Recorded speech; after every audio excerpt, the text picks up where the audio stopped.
which warns, when the gourd of ashes drops, you will know the end of the world is near. The Hopi elders believed the atom bomb to be that very gourd of ashes, for in 1948 they held a tribunal, appointing a guardian of their prophecies.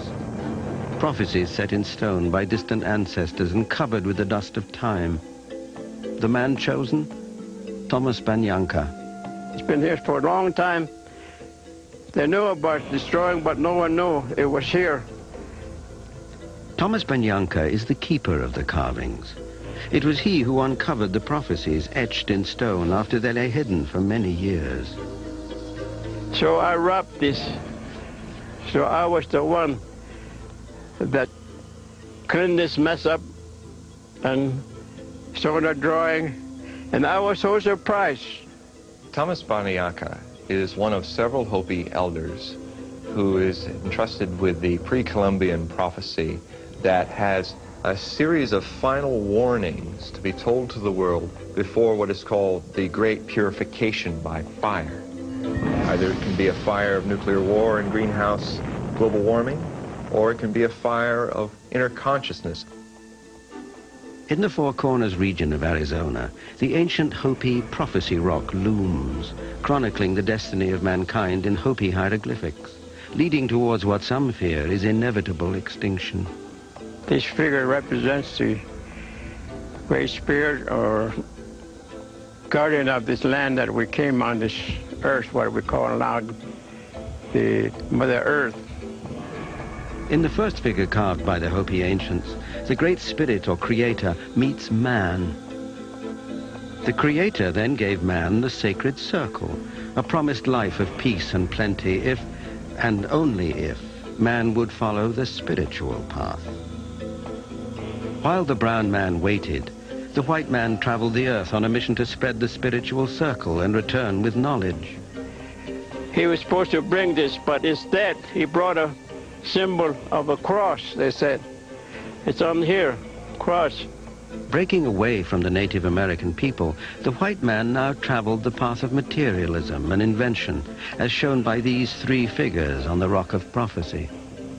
I always say that first figure represents first invention like wagon pulled by animals.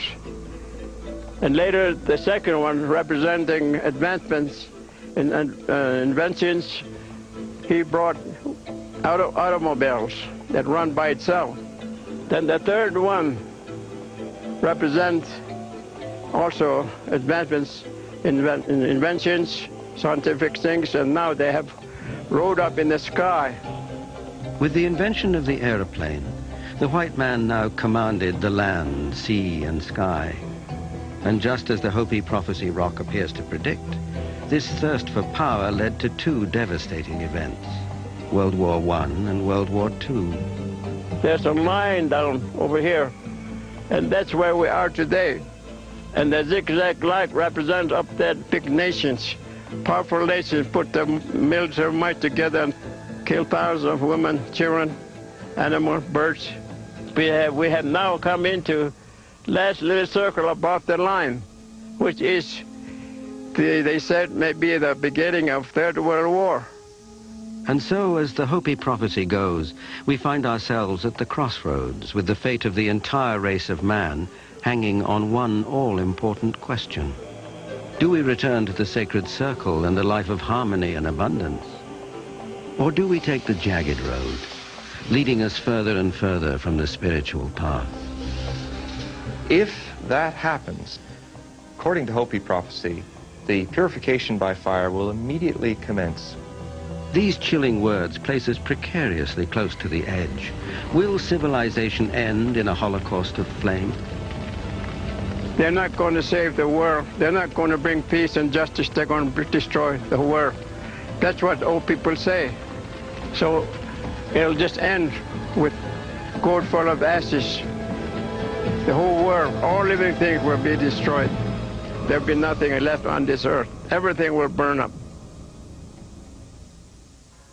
Logic, reason, just plain common sense, all argue that seeing into the future is impossible. For those of you who chose the path of the sacred circle, B. Acknowledging. B. Believing. B. Accepting. B. Afraid. B. Very afraid. And B. Confused. Very confused.